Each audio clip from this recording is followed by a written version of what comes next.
kenapa negara plus 26 ini susah untuk maju-maju. Ada beberapa faktor. Yang pertama, korupsi. Pemimpin plus 26 itu dia bilang dia kemungkinan tidak akan menerapkan atau membuat undang-undang hukum mati tindak pidana koruptor, dan juga dia nggak akan menerapkan undang-undang perampasan aset bagi koruptor. Kualitas sumber daya manusia, pendidikan dan keterampilan kerja perlu ditingkatkan. Pola pikir pendek, dia berbuat sesuatu nggak mau pikir panjang, dia lebih pikir pakai ini, pakai hati dibanding pakai ini.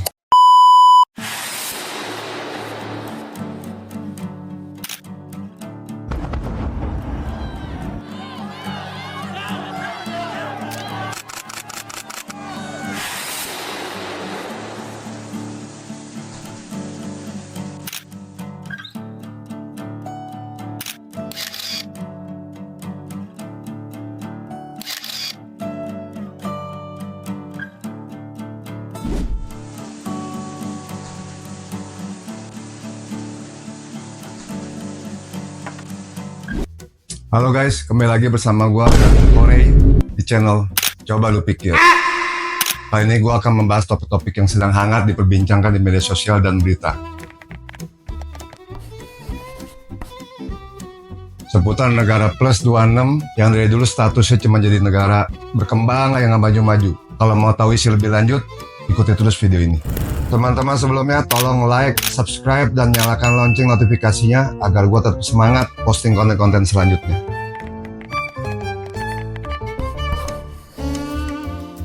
Nah, gue kasih tahu nih kenapa negara plus 26 ini susah untuk maju-maju. Ada beberapa faktor. Yang pertama, korupsi. Korupsi ini sudah mendarah daging sampai ke lapisan masyarakat dan pejabat. Dan itu kan menghambat pertumbuhan ekonomi pastinya. Dan juga merusak kepercayaan investor untuk menanamkan modal di negara kita. Dan juga merusak budaya dan etika masyarakat kita. Nah, gilanya nih, gue tadi pagi baru baca artikel soal pemimpin plus 26. Itu dia bilang, dia kemungkinan tidak akan menerapkan atau membuat undang-undang hukum mati tindak pidana koruptor, dan juga dia nggak akan menerapkan undang-undang perampasan aset bagi koruptor. Nah, gue bingung nih, kalau itu tidak dilakukan, memang sih namanya urusan hukuman mati itu urusan yang di atas ya. Cuman masalah di negara 26 ini sudah sangat fatal dan meresahkan. Jadi kalau nggak ada hukuman yang tegas, contohnya hukuman mati, bagaimana negara 26 ini bisa beres masalah korupsinya? Dan juga perampasan aset pun juga tidak diberlakukan. Dan pemimpin plus 26 ini bilang dia akan coba memikirkan cara lain bagaimana supaya ada tindakan lain tapi tetap memberi efek jerah terhadap koruptor-koruptor ini. Ya tapi kayaknya sih nggak ada cara lain yang mau cara efek jerah apa. Dan dia juga mengungkit bahwa kalau terapin hukuman mati itu yang kasihan adalah keturunannya dan anak istrinya yang tidak berdosa tapi ikut menanggung. Oh my god. Ya kalau begitu ceritanya nggak akan beres-beres ini negara. Jadi itu sudah punya contoh negara maju yang gua nggak mau sebut negara mana, tapi dia sudah menerapkan tindak pidana hukuman mati ini bagi para koruptor sejak lama dan buktinya berhasil efektif sehingga negaranya bisa bersih dari para koruptor dan negaranya sekarang maju banget. Jadi kita tinggal tunggu aja keputusan pemimpin plus 26 ini maunya bagaimana. Tapi kalau menurut gue sih, kalau nggak ada tindakan tegas yang namanya hukuman mati sama perampasan aset atau dimiskinkan untuk bagi keturunan-keturunan, itu nggak akan beres masalah di negara plus 26 ini. Oke? Nah, yang kedua nih ya, kualitas sumber daya manusia, pendidikan dan keterampilan kerja perlu ditingkatkan. Tapi menurut gua nih, ada yang lebih penting dibanding itu. Attitude, mental, sama sikap kerja yang itu perlu sangat diperbaiki. Kebanyakan istirahat, hahehe, yang kebanyakan ngobrol, lalu pada nggak mau dengar instruksi dan ngebaca. Jadi akibatnya apa? Kerja salah, jadi lambat kerja, karena mesti ngulang, mesti ada perbaikan. Yang udah dibilangin berkali-kali, kadang suka bebel, masuk kuping kiri, keluar kuping kanan, diulangin lagi. Sehingga harus benar-benar diajarin terus, ditegur terus, dan dikasih peringatan keras baru mungkin bisa membaik. Itu pun juga nggak 100% sempurna. Lalu yang kedua nih, orang sini tidak mau belajar hal baru. Jadi dikasih sesuatu yang baru, teknologi misalnya, peralatan yang bisa membantu kerja itu menjadi lebih cepat. Dia nggak mau belajar, dia nggak mau adaptasi. Orang-orang plus 26 ini, ya kan? Jadi padahal itu cara baru, alat baru itu bisa mempercepat pekerjaan mereka, tapi mereka terbiasa dengan jawaban, oh gue terbiasa dengan cara gue yang lama, dengan alat yang gue pakai lama. Padahal cara dia itu dan alat itu sebenarnya nggak baik dan memperlama kerjaan, tapi mereka tidak mau beradaptasi. Ya, Lalu banyak tuntutan. Orang-orang plus 26 nih kebanyakan arogan, merasa hebat. Jadi belum bekerja dengan baik udah nuntut gaji sekian, di reward sekian. Jadi ini nggak attitude kurang bagus.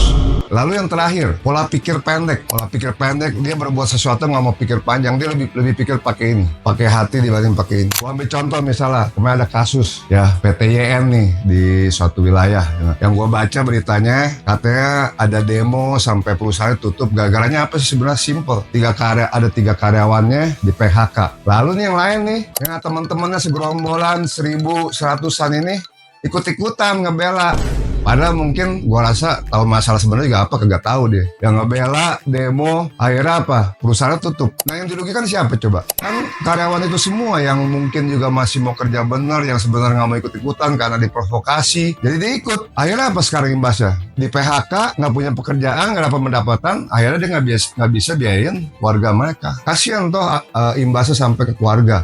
Padahal karena keegoisan dan hanya ikut-ikutan aja sebenarnya judulnya. Nah gua rangkum nih semua ini ya nggak? Kualitas SDM ini masalah di mana titiknya? Sebenarnya kalau di bahasa manajemen SDM itu ada namanya EQ kan, emotional quality. Orang-orang plus 26 itu kebanyakan masih pakai ini, emosi. Jadi sebelum bertindak dia nggak pikir dulu, dia langsung bertindak. Padahal itu merugikan dia, nggak pikir panjang, ya ikut-ikutan aja. Akhirnya setelah udah kejadian merugikan buat dia baru sadar tapi udah terlambat dan itu udah menyebabkan kerugian banyak buat si pekerja ini. Nah itu yang terjadi di negara plus 26 ini. Ya. Oke, yang ketiga terakhir dari gua nih, ketergantungan negara plus 26 sama pendapatan pajak dari rakyatnya. Itu salah menurut gua. Negara kita kan kayak sumber daya alam, ya kan? Kalau dikelola dengan baik, kita bisa ekspor, itu akan menyumbang devisa negara yang cukup signifikan. Ya, udah gitu menciptakan keamanan di negara plus 26 ini, akan mengundang investor asing masuk, membuka bisnis baru, ngasih juga devisa buat negara plus 26 ini. Jangan apa-apa pajak, ya dong. Dikit-dikit pajak dari masyarakatnya. Nah,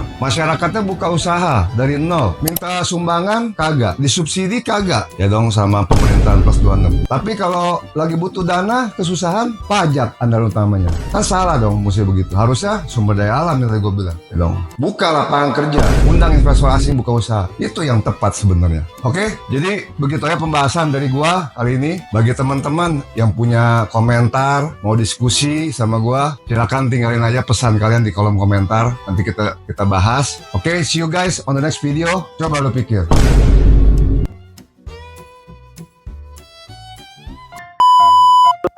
Halo guys, ketemu gue lagi dengan Kory di channel Coba Lu Pikir. Kali ini gue akan membahas topik yang menarik seputar yang statusnya dari dulu cuma jadi negara berkembang aja nggak maju-maju. Mau tahu kelanjutan isinya? Ikuti terus video ini. Jadi negara berkembang aja nggak maju-maju. Nah, gue akan bahas di video selanjutnya. Salah lagi. Apa bahasanya?